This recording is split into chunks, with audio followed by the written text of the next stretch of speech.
क्या आपको याद है अपना बचपन, जब मम्मी के हाथ में चप्पल आती थी और हम हवा में भी तेज रफ्तार तक गायब हो जाया करे थे। एक वो दौर था जब डंडे के डरते होमवर्क पूरा हो जाया करे था, और एक आज का दौर है जहां हम अपने बालक ने बेटा बेटा कहकर थक जा हैं और वो आईपैड और फोन से नजर नहीं हटाता। भाई हमारे टाइम पे तो हमारी कुटाई ही हमारी थेरेपी थी। आज के बालक तो स्ट्रेस और एंजाइटी की बातें करते हैं। हमारे टाइम पे तो बस एक आंख दिखाना ही काफी था, सारा स्ट्रेस पिछवाड़े के रास्ते बाहर निकल जाया करता था। आज के भागदौड़ भरी जिंदगी में हम अक्सर इस उलझन में रहते हैं कि हमारे मम्मी पापा वाला सख्त तरीका सही था क्या, या आज का ये फ्रेंडली तरीका बेहतर है। क्या थप्पड़ सच में काम करता था या फिर आज की जेंटल पेरेंटिंग ज्यादा असरदार है। आज के इस स्पेशल वीडियो में हम दूध का दूध और पानी का पानी करेंगे। हम देखेंगे कि पुराने जमाने की वो कौन सी बातें थी जो आज भी काम आ सकती हैं, और आज की पेरेंटिंग में वो कौन सी नई चीजें हैं जिन्हें अपनाना जरूरी है। चलिए इस दिलचस्प मुकाबले को शुरू करते हैं। पुराने जमाने में अनुशासन का मतलब होता था डर, पापा की एक आवाज और पूरे घर में सन्नाटा। उस समय नो का मतलब नो होता था, कोई बहसबाजी नहीं। इससे बच्चे में बड़ों के प्रति सम्मान और आज्ञाकारी होने का गुण आता था। लेकिन वहीं दूसरी तरफ आज की मॉडर्न पेरेंटिंग कहती है कि बच्चे को डराओ मत, उसे समझाओ। आज हम बच्चे से पूछते हैं कि बेटा आपने ऐसा क्यों किया, हम उन्हें वजह बताते हैं। पुराने तरीके से बच्चा अनुशासित तो रहता था, लेकिन शायद अपनी बात कहने से डरता था। आज का बच्चा निडर है, पर क्या वो कहीं ज्यादा जिद्दी तो नहीं हो रहा। देखा जाए तो पुराने टाइम पे प्राइवेसी नाम का कोई शब्द को न था। अगर कुंडी लगा ली कमरे की तो समझो शाम मत आ गई। माँ सीधा पूछती थी, रे के काला मुंह करा है भीतर बैठ के, कौन सा कांड कर रहा है।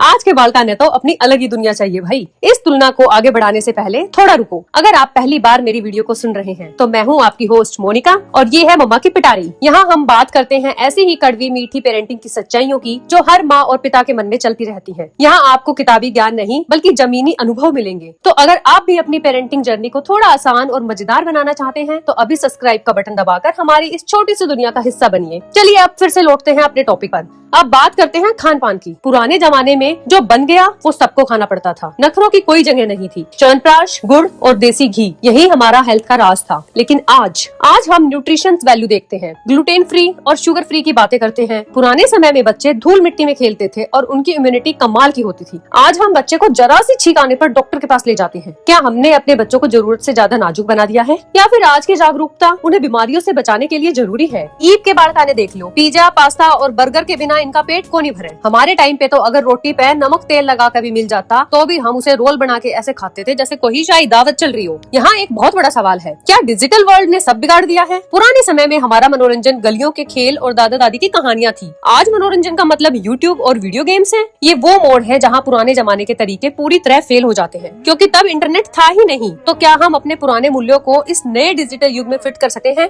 अब बात करते हैं उन चीजों की जो हमें पुराने टाइम से उधार लेनी चाहिए। सबसे पहला चीज, संयुक्त परिवार और बड़ों का आदर। पुराने टाइम में घर में दादा दादी होते थे जो हमें कहानियों के जरिए संस्कार देते थे। आज के न्यूक्लियर परिवार में बच्चा अकेला पड़ गया है। हमें उसे बड़ों के पैर छूना और उनसे बात करना सिखाना ही होगा। दूसरी बात, पेशेंस। पुराने टाइम में हमें एक खिलौने के लिए भी साल भर इंतजार करना पड़ता था। आज एक क्लिक किया और सामान घर पे आ जा है। इस इंस्टेंट की आदत ने बच्चों को चिड़चिड़ा बना दिया। हमें उन्हें सिखाना होगा कि हर चीज तुरंत नहीं मिलती, मेहनत और इंतजार भी जरूरी है भाई। धीमी आंच पे हलवा सुथरा बना करे और टेस्टी बना करे, यह बात अपने बालका तक समझानी पड़ेगी। और अब हम बात उस कड़वे सच की करते हैं कि आज की वो कौन सी बातें हैं जो हमें छोड़ देनी चाहिए। सबसे पहली, दिखावा, शो ऑफ करना। हम बालका का जन्मदिन भी इसलिए शानदार मनाते हैं ताकि हम इंस्टाग्राम और यूट्यूब पर रील डाल सकें। इससे बच्चा वैल्यू नहीं प्राइस समझने लगता है। हमें ये शोबाजी बंद करनी चाहिए। दूसरी, ओवर प्रोटेक्शन। हम बच्चे को गिरने ही नहीं देते। उसे खुद अपनी साइकिल की चैन चढ़ाने दो, उसे खुद अपनी हार से लड़ने दो। जितना लाड लड़ाओगे उतना ही बालक कच्चा रहेगा। उसे दुनिया की धूप लागने दो, तभी वो मजबूत बनेगा भाई। पुराने दौर में इमोशंस की बातें कम होया करती। लड़के रोते नहीं और ज्यादा लाड बिगाड़ देता है जैसी बातें आम थी पहले। पेरेंट्स और बच्चों के बीच एक दूरी होती थी। लेकिन मॉडर्न पेरेंटिंग में हम बच्चों के मानसिक स्वास्थ्य पर ध्यान देते हैं। हम उनके दोस्त बनने की कोशिश करते हैं। ये बहुत अच्छी बात है, लेकिन इसकी एक कमी भी है। कभी कभी हम इतने ज्यादा दोस्त बन जाते हैं कि बच्चे हमारी अथॉरिटी को भूल जाते हैं। हमें समझना होगा कि बच्चे को दोस्त की नहीं एक गाइड की जरूरत होती है। भाई दोस्त बनो, पर इतने भी मत बनो कि बालक सिर पे बैठकर ताश खेले।